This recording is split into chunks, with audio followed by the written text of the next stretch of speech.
Hello everyone and welcome back to Kerbal Space Program, the Uncharted Frontier, and in today's episode, aka episode 7, which has taken forever to air, sorry to do some stuff in real life, but we're just getting right back into it. We have some reconditioning of a launch pad to do with, God, I don't even remember what that mission was for. I think it was it was the test of our new launch vehicles, so that will be right underway. We don't have any technology to unlock, I think. Oh, no, we have hypergolics. They'll be done very soon, but we don't need hypergolic engines for where we're going. I don't think, at least. But in April of 58, we should be good for our next few missions. Mature hypergolics might as well finish up the research for, just because. Well, it's nice to have, I guess. Stop warp. It's fine, but So we're going to attempt to get something into lunar orbit today with our new Titan-esque vehicle, I want to call it. Should go good, but the probe won't. I don't want to do a lander this far in because we did just start working with those kind of designs, so we will try something different. And I think what we'll end up using here is what was I gonna say? Some kind of, not payload bay type configuration, more okay, this is a really weird payload bay. It can be very configurable, which is good. So we're just gonna open the fairing, see what's inside it. Does it come with a separation mechanism? I hope so, but if not, we add our own separation mechanic into the spacecraft's pit. Force percentage like 2. And we'll just make it gray to fit in with the style of that. So I'm thinking for this spacecraft, it's gonna be almost, I don't want to say simple, because we are going to the moon with it, but a simplified type spacecraft, which will be, if I can find it, heavily inspired off Surveyor. I think we have Surveyor parts. I hope we have. Yeah, I was looking at them. Okay. So we do have Surveyor parts, which is good.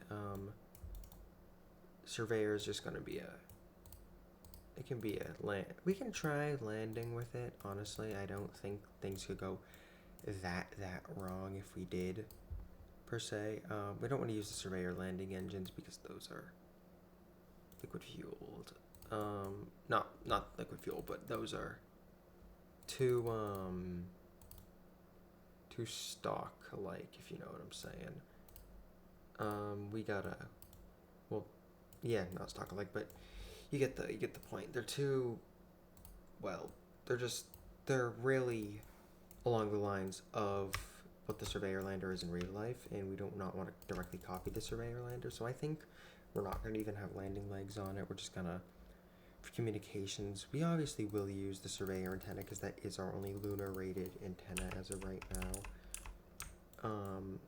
So we will still use that. That is still a part of our spacecraft. But for scientific research,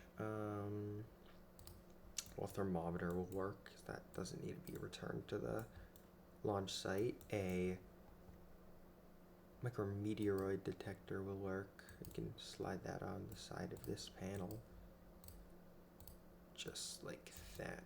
Will it? Yeah, it's on. Okay. So that looks like it's our scientific payload for the mission. And for our electric generation, we will just use a simple solar panel, few simple solar panels just along the upper pieces of the spacecraft, like here, and here.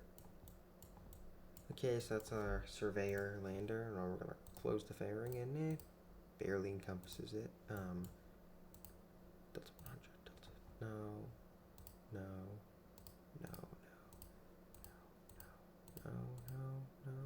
I mean, it's tall, but it doesn't weigh all that much, so it's fine. Okay, we're just gonna auto strut that to that. Engines. Where's the E1? So engines and boosters enabled there. Then from that point we'll have ignition separation of the solid rocket boosters, then separation of the trans stage, followed by engine ignition on that set stage. Then we will have payload separation on spacecraft, followed by the 3 ant engines we see here. Then furthermore, we'll have, oh, is that the decoupler referring to? Yes, it is. Okay then. Surveyor has a decoupler attached to it. That's fun. Well, that'll work. Here, before we save this, we're just gonna completely detach the rocket from the thing, just so we can see if it even knows. Okay, so it can fly. Ability on the moon. Could be better, but it will work. Okay. Everything still seems to be in order. Check, check, check. All engines running as per nominally, or whatever, as per usual. Okay, now we're just gonna name this.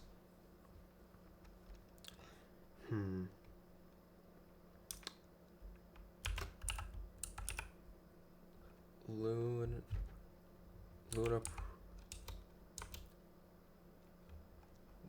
Let's call it Luna Raycon 1.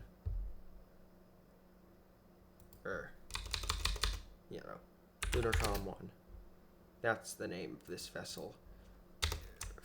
First lunar lander unmanned. This will take a decent amount of time to build, I can already see that, but let's just make sure everything's strutted together as it should be, which it is, so add to the build list, and we will get ready for our lunar launch window. Which should be, if this is going by real terminology, it would be in November of next year, but I don't know if that is, so we're just gonna go into the VAB and research. Yeah, LunaCom 1. LunaCom 1 is ready for rollout. Let's do that. It's waiting on the launch pad. Good. Now, we're just gonna get it launched, I guess. That's all we really can do. Let's wait for day. I just want a day launch for the spacecraft. We can't suffer any major failures, as this is going to be our first mission to the outskirts of the Earth-Moon system. Should be interesting, but I don't expect a failure per se. I just expect it to go as per a normal mission would. So I'm not concerned about the failure of the mission. I mean, when we were in orbit last time, we did seem to have enough fuel to reach the moon if we really needed to, so landing site wise, I want the near side of the moon, obviously. I don't want to have a far side landing, but if I need to have one, then I will. I just won't be able to transmit any data back, which is fine. We can have astronauts do it many years down the line, but it's still good to have. So as we get off the ground for the next time, here, give a... Alright, that's the thumbnail, by the way. So if you're really trying to look for the... Actually, no. That's the... Yeah, that will be the thumbnail. Alright. Well. That's what we're getting. Oh, what the... I did not mean to turn that on. But things do happen, so we can't be... Okay, we're just gonna start our gravity turn, which I did a bit too early. We're gonna have a flip.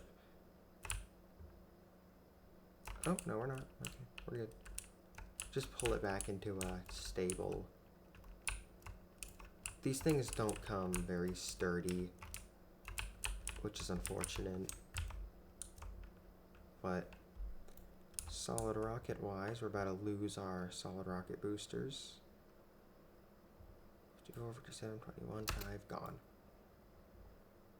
There we go. We have ditched the solid rocket motors and are now in our coast phase.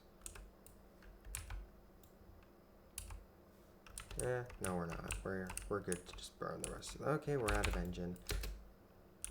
Well, we don't want to burn too much of this. We still need a considerable amount of it for our orbit. So we're just gonna kind of meander ourselves down. There we go. Let's get some real stuff in here. So now we're gonna warp to burn phase to break into an orbit around the planet.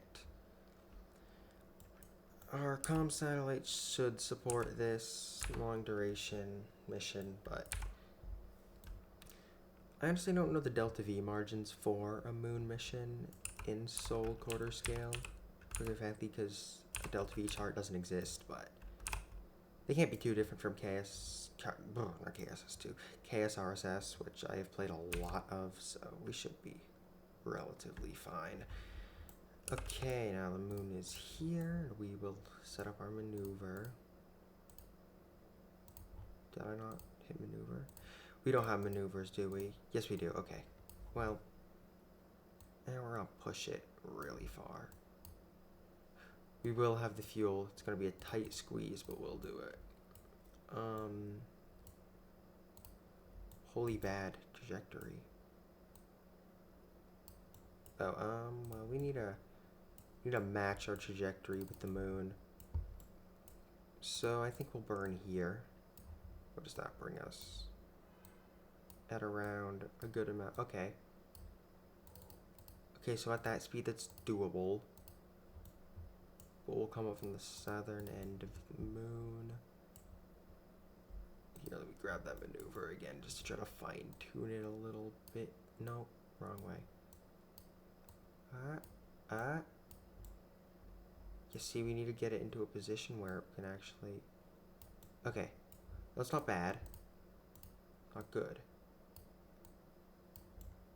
Well... You take things where you can, I guess. But... that doesn't really work with these kind of maneuvers. We need to be very precise. So I say what we do is we get an encounter with the moon. Like this.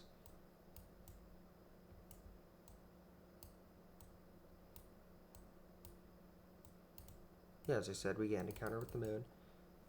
Just like that. So we're going to align ourselves with the burn in a minute. But for now, it's just drifting through deep space. There's Jupiter over there. Venus is probably somewhere around there, but Saturn, yep. I do like distant object enhancement as it lets me see the other objects around me. Mars, there's Venus. Mercury is way in here, but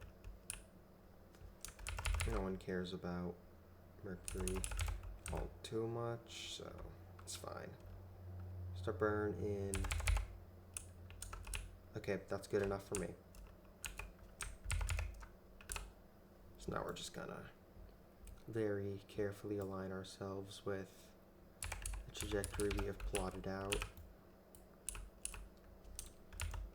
God, do we need to suffice this vehicle more? I ran out of... Does this thing not, like, have good control? Because it just kind of... It fails on me sometimes, and I don't like it very much. Oh, God. We gotta control with this thing now. Well, this was our lander after all.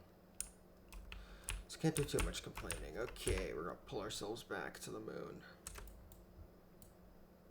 How much fuel do we have? Can we pull ourselves into an orbit? Okay, well, where is... I don't get it. Whatever. We're just gonna put all these engines back down. So it tells us our fuel. Then we'll just... It's only 400 meters per second to do that. That's good. Okay, we're going to put our periapsis like that, so it's only 427, but... Okay, well... Whoa, out to lunar... Oh, no, that was a weird trajectory input. Out to lunar space we go. Sorry if it's only a one episode one mission episode, yes.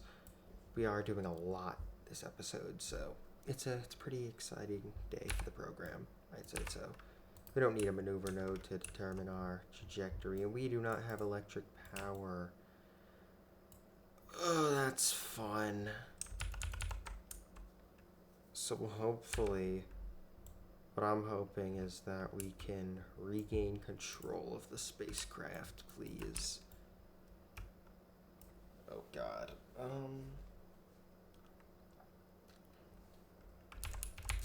Well, we can hope.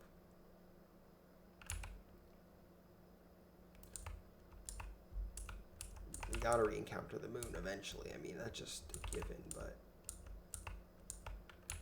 logistically, it's impossible we don't re-encounter the moon. Okay, well, maybe it's not impossible, but we should. Okay, now we're gonna reorient ourselves toward the sun. First lunar encounter failed. No, not good. Okay, well, that's good. Good enough for me, at least. Well, now we're gonna try to get a lunar encounter again, which would be fun. Yes, which we have another one. We have been gifted a second chance for a redemption, I guess. Now, if we face the sun, we reach that point in our orbit, should be fine. Oh, it's been a rough road to the moon, but God, are we here. And happily here indeed. So we just deploy our antenna and get ourselves into a position around the moon.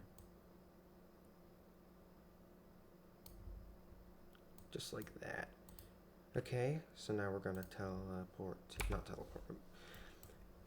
you know, over to that node out of the moon. I've never been here in a save, an actual save, before I've been to the moon in KSP all the time. The Mun and Sol's regular real world analog moon, but no big deal because we don't know what we're doing all too much. So we're just gonna get a nice periapsis, then we're gonna warp until we feel it is at a point where we can get on the good side of the moon. Okay, there we go. Now we're just gonna, at our final approach to the moon, we're gonna decelerate. Do we have landing guidance? Because if we have landing guidance, I'll use it. I know I said I wouldn't use MechJeb, but I'm gonna use MechJeb if I have to. Okay, now we're getting into our orbital position. Okay. First landing on the moon. Let's do this.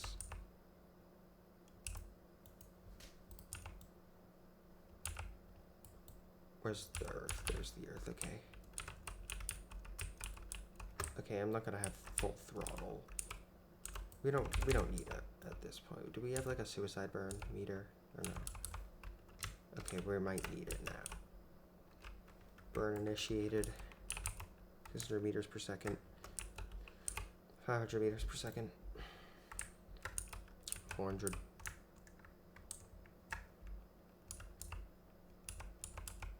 Lunar surface closing down. A rough idea of what's going on down here. Going at 100 meters per second. 50. 49. 30.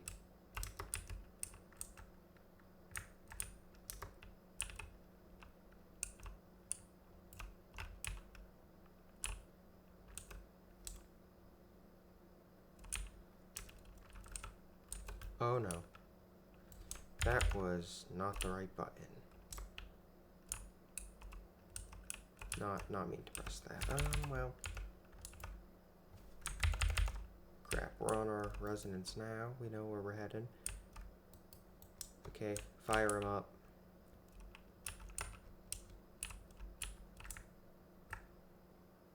We're gonna make it. It's a bad landing, but we're gonna do it. God, this thing controls like terribly. We're down. Oh. we're rolling. Can we get up on the right side?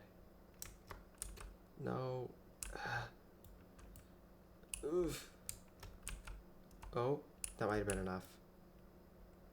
No. 33 meters. Yes. Yes. No. Yes. We have successfully touched down on the lunar surface. This is truly an astounding day for Kerbal kind. And that will be the thumbnail of the newest video. Yes. Just beautiful. Well, now to do some science while we're here. Let's do a... is that not worth anything? Does it need... No, okay, well, I thought it would do something. Log temperature. Transmit the data back to the Earth. And with our first probe on the surface of the moon, we will now go back to the Space Center and collect our profits. So episode 7 has been incredibly successful to this point. I am recording this incredibly late, so if I really get tired and feel like it, maybe we will get an episode night 8, same night. Okay, well, 6-9 science isn't bad, especially considering what we did. So, I guess we'll just, we're approaching 22 minutes here. We'll use that to further our endeavors. So we're gonna look into, what should we look into actually? Do we have like a better SAS thing?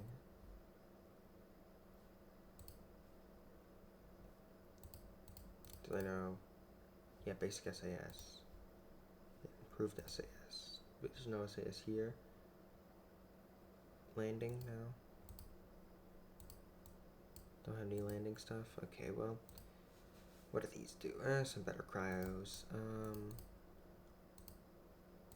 Solar. Precision.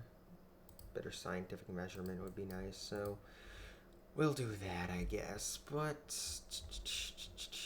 the newest thing we have to deal with on October 29th is just, holy, that's gonna take a while to load in. Well, maybe we'll have some of that sweet science when this is done. Yeah, maybe. Okay, well, we tried. Now we have new things unlocked in 1959. It's almost 1960. Let's look at the route to get crew development up and running. So crew manned space flight is here for 70 precision. We can do that very, very soon. We just need a bit more science, and I think I know exactly what will get that done. So we're gonna head over to the spaceplane hangar, and we're gonna get some crews trained. By getting crews trained, I mean we're gonna fly a plane. No, I know what happened last time. I did redesign that aircraft in another save. God, what was that save? Cinema Sandbox default career. Was it career? No. Probably cinema. This looks like a better version of the R1, doesn't it? Yeah, it's a much better version of an R1 if you would ask me. Well, everything looks better than... No, it looks about the same as this R1. Oh, wait, no, maybe it doesn't, actually. Well, we'll take this R1. This R1 looks more efficient, so we'll override it. Who we putting in that command seat? Jeb, get out of there, Val. Jeb is going. And we'll get one more science point so we can get that much closer to crewed spaceflight. And once we get crewed spaceflight, there's nothing stopping our development. We will expand a lot faster. That plan. This might be the longest episode so far. We might not reach 30 minutes, but 25 is definitely in view for what we could get to. Let's see here. Ugh. I don't know, I'm getting some disease going around, but we're not doing a night mission of that regard, so we'll just get... Yeah, Jeb, you can do that. I'd say flight will be incredibly simple. It's just gonna be an off the ground, do a crew report, yippee, and re-land somewhere safely, preferably over the Atlantic Ocean or Caribbean Sea. So, we'll do that, I guess, as soon as this decides to load us into our incredible save, which has surprisingly made it a lot further than I think. I got pretty bored by episode 3, don't get me wrong, but episode 4 was a game changer. It showed that I could actually start achieving things faster, because the first 3 episodes were rough to watch. I mean, and that's coming from the creator, so... Okay, we're just gonna start, and hopefully this thing's a bit more successful than the other one, and we are off the ground. Planes. We have developed one. Do a crew report, get us 24 science, we'll keep that. Then after it, well, we're gonna fly off into the sunset, I guess, because that's what we deserve after this flight. We broke the sound barrier just now, actually, so we're doing... Well, not yet, actually. We have to get a bit faster, I think, to break the sound barrier, but... Oh, well, plane's becoming unstable. Here's what we're gonna do. We're gonna try a landing right back where we started from, and then we'll call it quits for today, alright? That sounds about good. Okay, now we're just gonna align ourselves with the runway.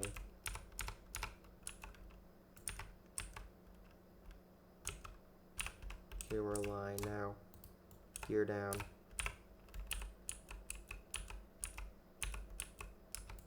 Okay, now we're gonna get low. Okay. In sight. Alright. Now we're gonna need to go a bit faster for this landing, actually, so we'll pick up a bit of speed. Oh, we're way off course. Well, now to correct it.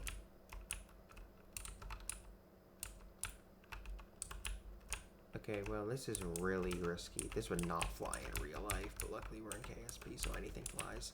Literally.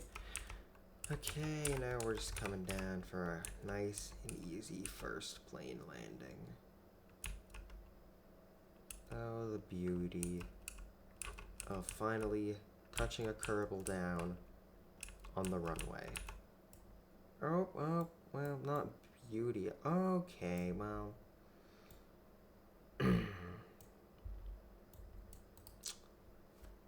What a great way to end an episode, am I right?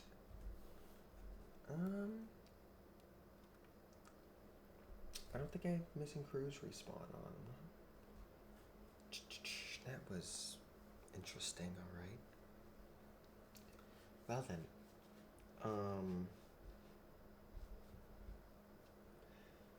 we will mourn the death of Jebediah Kerman, that is for sure. Recover all debris, and actually, is he still alive? No, he's not, he's lost our message, so he is dead, our first dead Kerbonaut. Unfortunately, the replacement will be... Mitlan. Your Jeb's replacement, unfortunately. We never thought we'd have to make a replacement, but in a plane accident, we're gonna have to. So, with what we have now, we will finally research precision machinery and get manned spaceflight very soon. Thank you for watching, and this has been the Uncharted Frontier.